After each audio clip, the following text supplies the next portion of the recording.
Okay, well, thank you everybody for coming along. I'm really happy to introduce Dr. Sarah Smith, who's a GP working with Leukaemia Care, who's going to present to us today. Dr. Smith, over to you. Hi there, everybody. I'm really sorry that my camera's not working. I've had problems connecting with my computer, so I've connected with my phone, and my phone thinks I'm driving, and that's why my camera won't work. And I really have not got the tech-savvy nuance to fix that, so I'm really sorry. But I have got some slides prepared. If you have a look at my bio, I'm wearing exactly the same clothes so that you know exactly what I look like. So basically, I'm a GP partner in Chepstow, and I'm on the GP advisory panel for Leukaemia Care, and I sit on their board of trustees. I've been doing that for the past 2 years and really enjoy it as an offshoot of general practice. But I've been asked today to talk about spotting acute leukemia as early as possible. And that's because, as most of us know, there are 10,000 diagnoses of leukemia per year in the UK and 5,000 deaths annually. 37% of patients diagnosed with leukemia are given that news in A&E. Which is a much higher percentage than all other cancers. So what I've discovered is talking to lots of people who I now know who have survived leukemia is the way in which they receive that news is monumental in their memory. And so avoiding being given that news in A&E is absolutely crucial. Also, the other crucial reason for not diagnosing in A&E is those that are diagnosed in A&E, their survival rates are lower, presumably because their leukemia has progressed significantly and they're presenting more in the latter stages. So can I have the next slide, please? So this is just a whistle-stop tour of the signs and symptoms of leukemia, and I'm not going to read them out to you. So suffice to say that only 14% of the British public know the signs and symptoms of leukemia. So the person sitting in front of you is highly unlikely to have put 2 and 2 together if they're presenting with a couple of those symptoms in the list. So you need to sort of go gently if you think your patient is presenting with acute leukemia, because it's going to hit them like a bombshell if you think, if you sort of say, I'll rephrase that. You need to be very careful about how you start to broach the subject that this could be a serious illness and they need to have an urgent full blood count, and then they may need to go to hospital as a result of the results of the full blood count. So the impact of what you say and how you say it is enormous. Fatigue, repeated infections, bruising and bleeding are the top 4 symptoms. So that's why I've placed them at the top. And those are highlighted in Leukaemia Care's Spot Leukemia campaign. So I'll go through each of those symptoms now in a little bit more detail, just sort of within the context of general practice, really, and what we're seeing day to day. So if I can have the next slide, please, Ellie, that'd be great. So I've just split fatigue into sort of 3 separate aspects. With the first one, where I've put what does it feel like, people with leukemia typically have quite graphic descriptions for what it feels like. I've heard people say it's like wearing a heavy lead jacket all of the time, or walking through sand, or walking through treacle. Everything is difficult. Everything feels like a real effort. It feels abnormal. People are often reluctant to explain exactly what it feels like, as sometimes they're fearful of sounding silly. This came up in a recent board meeting at Leukaemia Care when we were talking about the buddy system that they have. People with leukemia can join a buddy system with Leukaemia Care, and that's when they get to really talk about what their experience is with someone who's gone through the same. And a description that came up last week was it felt like there was so much effort to hold my head up. Now, I'm not sure that anybody would necessarily say that to their GP for fear of sounding a bit daft. But the buddy acknowledged that feeling straight away and said, yes, I had that. It felt dreadful. My head felt like such a huge football on the top of my body, and it felt very different from previous fatigue or tiredness. And then sort of going on to sleep, with the fatigue that presents with leukemia, sleep is unrefreshing. People can go to bed, they can have 10 hours sleep. So it's not that they can't necessarily sleep, but when they have slept, they wake up and it's almost felt like that sleep is pointless. They're not refreshed, they're not ready for the day. And then the reason that I put in when did it start is because for some people, there's a very slow build-up in this level of fatigue, and in others, it's very acute. So there's no particular pattern of recognition with the fatigue. It can be acute, it can be chronic. Next slide, please. So the next thing to look at then is repeated infections. And the first point that I've made is the same infection recurring time and time again. So that could be something like a tonsillitis or repeat UTIs. I think probably all of us would do a full blood count for repeat tonsillitis in a young person in conjunction with a glandular fever screen maybe. And if you're thinking of referring someone to urology for recurrent UTIs, you're going to be doing a full blood count to check their hemoglobin alongside their renal function. So one would hope that if it's the same infection recurring, that you would do a full blood count as part of your normal workup in preparation for either treatment or referral. And I would have quite a low threshold for a simple check. It's about £3 for a full blood count on the NHS. It said £2.67 when I looked on the internet, but then that was dated back to 2016. So I imagine costs have gone up since then. And the other thing to point out is don't be afraid to repeat it if you're clinically concerned about the patient.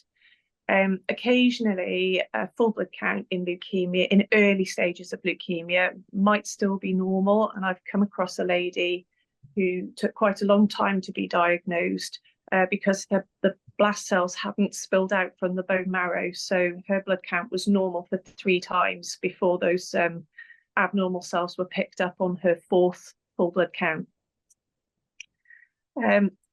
So then I've looked at consecutive but different infections.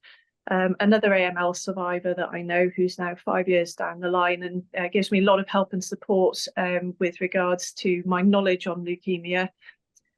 She had multiple different infections, mainly upper respiratory, but chest infections, tonsillitis, ear infections, and pardon me, just not picking up in between each infection. So having antibiotics and not getting the recovery that you would expect from those antibiotics, just not getting well. And then I've added lymph node enlargement. I know that if someone presents with tonsillitis, we're all going to be checking for submandibular lymph nodes. But also just to have a general chat with the patient about whether they've got any axillary lymph nodes or groin lymph nodes. Lymph node enlargement is common in ALL, but rare in AML. And also, if you're looking at a patient with multiple symptoms, say like on the first slide, it shows shortness of breath. If the patient's got tonsillitis, a lymph node in their submandibular area, but they're also a bit short of breath, but no sign of a chest infection, they could have hilar lymphadenopathy, so that's causing crowding of the trachea. And this would be in addition to the shortness of breath that could be caused by the anemia they may be suffering. So you just sort of got to look at it as a whole picture, really. Next slide, please. So bruising and bleeding, this is super, super important, as I have not yet met anyone who has had an acute leukemia who did not have bruising.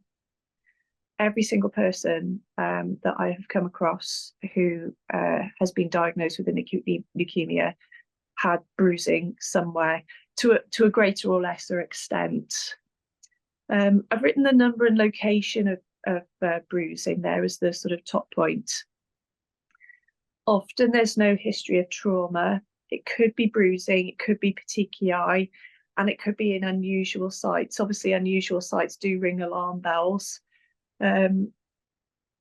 So just important to look for that and think of that in conjunction with all the other symptoms. Nosebleeds, the patient will usually volunteer. Women may not necessarily mention that their periods have got heavier if they're presenting with their third bout of tonsillitis. So it'd be a question that you'd actively have to ask if you're starting to look into things. If you're doing, say, a locum session, it's worth sort of scrolling back just for, say, the past couple of months to see what else patients have been coming in with, just to see whether there's a link there. I've also mentioned bleeding gums specifically because, as our receptionists are always telling patients when they ring in with toothache, the doctor is not a dentist. You need to go to a dentist for all mouth problems. So patients, I think, are probably getting less and less likely to mention oral symptoms. So that's spontaneous bleeding of gums, but also bleeding when they brush their teeth.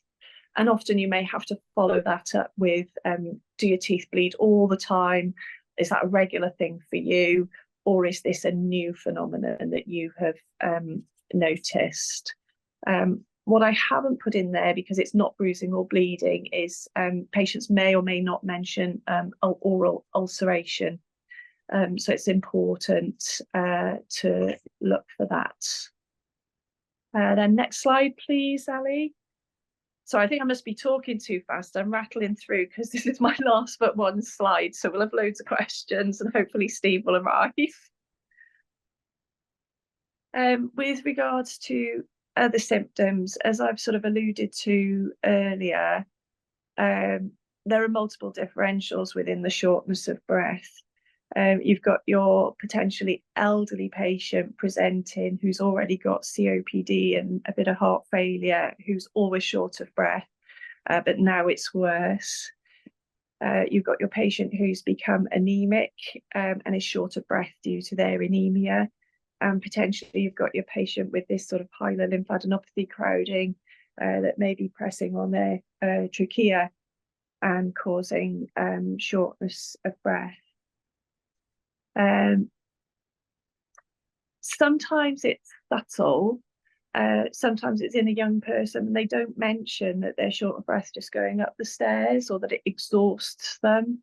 So sometimes it is worth asking specifically. In the person that presented with like not picking up in between infections, the shortness of breath was insidious in onset, and she wouldn't have thought to mention it until she was in extremis, really. A lot of people, when they first present, may also put their symptoms down to other things, sort of burning the candle at both ends, working too hard, being overworked and managing a family at the same time. So it is worth asking around sort of lifestyle and whether they're sort of making excuses for themselves, and that there may be a serious pathology underlying it rather than their account of what's happening. Then I've mentioned fever of unknown origin. Some children with leukemia may have fever in the absence of infection. This can be in anybody, this can be a constant low-level fever or recurrent spikes of fever. Then moving on to night sweats. I think this is a bit of a minefield really for GPs when we've got a huge influx of women with menopausal symptoms who are having night sweats, because also, you know, your 50 to 60 age bracket woman is also capable of developing a leukemia. So the vast majority are going to have menopausal symptoms, and the occasional person is going to be having their night sweats due to a blood cancer, leukemia, or lymphoma. So you need to be very careful with questions on that and asking around the other symptoms already mentioned. Lots of people say, oh, I get hot at night. Night sweats, it's soaking the pajamas, soaking the bedclothes, needing to change the bed to get an idea of what a blood cancer related night sweat is like. And then just going on to bone and joint pain. So when preparing for this, I came across a few stories where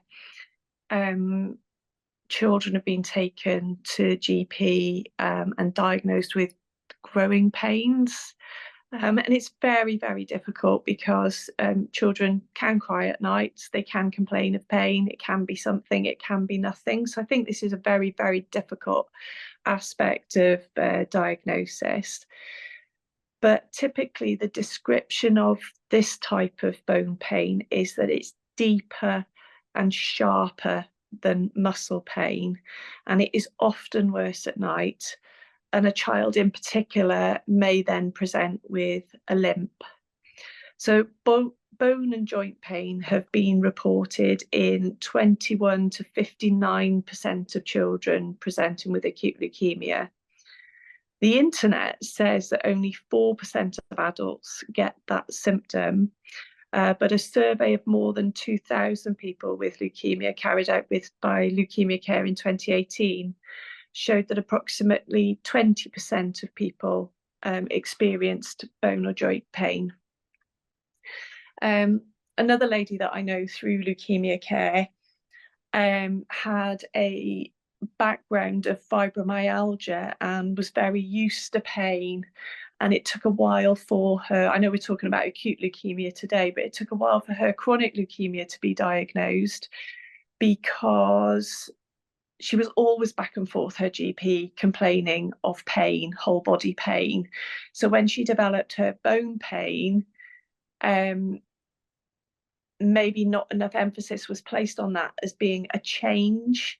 So I think for patients who've already got a background of, say, osteoarthritis, rheumatoid arthritis, or fibromyalgia, it's important to ask about the change in their pain, so that we get to grips with any big differences sooner.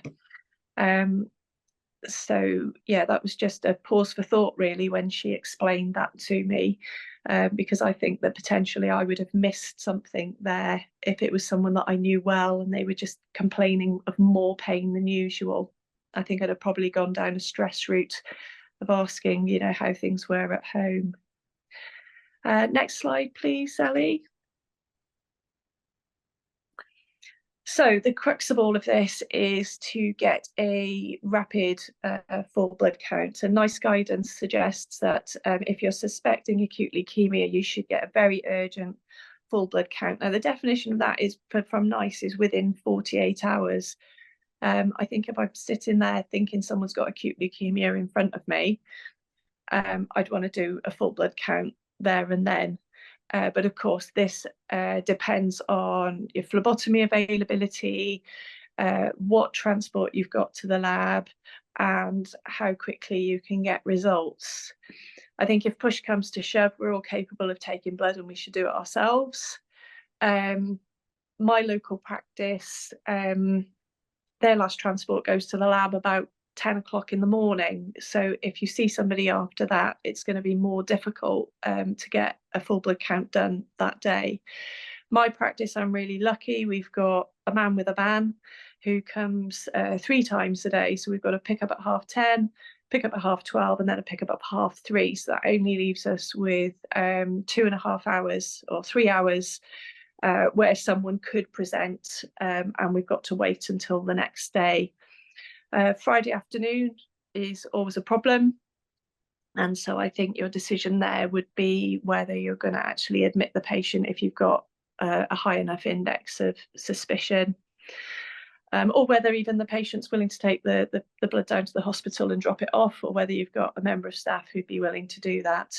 We've had the odd occasion where the man with the van hasn't turned up, and a member of our staff has taken all our bloods to the hospital for processing. And then with regards to conveyance of results, I don't know what it's like for all of you out there. Our lab will phone through significant results. So often results like these are phoned through so that you can act on them immediately. And if those results are processed out of hours, the out of hours service is notified, and they will literally go and knock on the patient's door and tell them to go to hospital. That's just made me think actually of when I said right at the beginning, and diagnoses in A&E and how people get the news. Many of the patients that I've come across through my contacts with Leukaemia Care, they've had that knock on the door by out of hours. So they know it's serious. And they've then gone to haematology clinic, and they're even in haematology clinic. And it's only when they see the words cancer up in the haematology clinic and people on drips having chemotherapy at various treatments, it's only then that the penny really drops that they could possibly have a cancer diagnosis. And so I think we all need to be really aware of that the patient's thought process is not the same as our thought process. I think that's a really important point. Ellie, that brings me to the end of what I'd planned to say. So I don't know if Steve's here yet. Well, I don't think that we've got a Steve with us, but that does mean that we've got a bit of time for questions. And I wondered whether anything had come up for people while we were talking.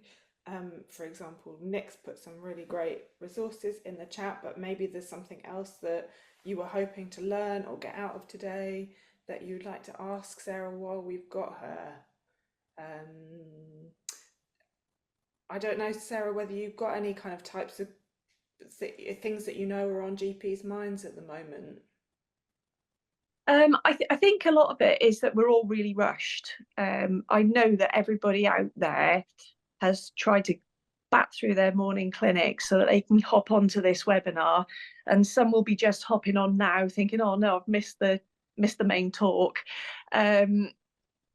And so we're full of time constraints. And I think one of the dangers with time constraints is that we're less holistic.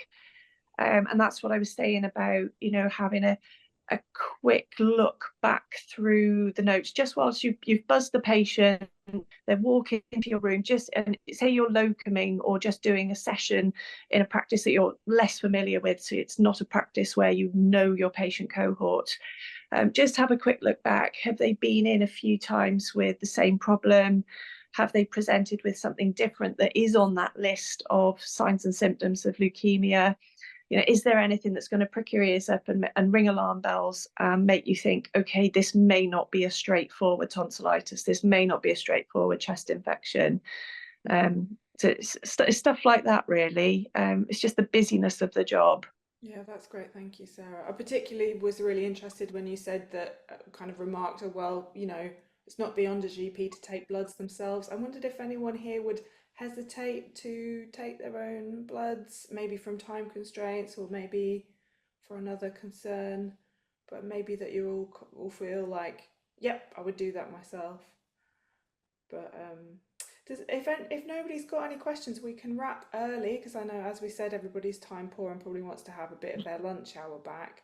But this is definitely the moment to ask Sarah. I don't know, Sarah, whether you're comfortable sharing an email, whether people can get in touch with Leukemia Care directly. Yeah, I'm Sarah with a H dot Smith 8, the number 8, at wales.nhs.uk. So that's sarah.smith 8 at wales.nhs.uk. I mean, I just put out there, there's no daft question. I mean, I'm not an expert on leukemia. I'm a GP who is interested. I had a colleague who had acute myeloid leukemia, and that was how I became connected with Leukemia Care. And something I'd put out to others out there, if there are illnesses that you're more interested in or have a personal connection to, working with a charity is a really rewarding thing to do. That's lovely. Thank you, Sarah. It sounds like nobody's really got any burning questions today. Apart from, yes, we've got some feedback. Thank you, Jacqueline. Jacqueline said, thanks, Sarah. I don't have any questions, but it was great to have the time to think about the diagnosis, which is something she's always worried about missing. And Nick has kindly put his email in the chat as well. That's nick.york@leukemiacare.org.uk. So if you've got any questions for the charity or about the researchers that he's shared, then he can provide more info on those. If that's all that we wanted to talk about today, I probably will wrap early. If a colleague's interested in this, we'll have the video and podcast up on the website soon. And Sarah, we might have your slides as well. I'll have a chat to you about that, permission for that soon. But I'm sure you'd all like to thank Sarah for coming, and thank you as well for giving up your time to join us. We really love running these webinars.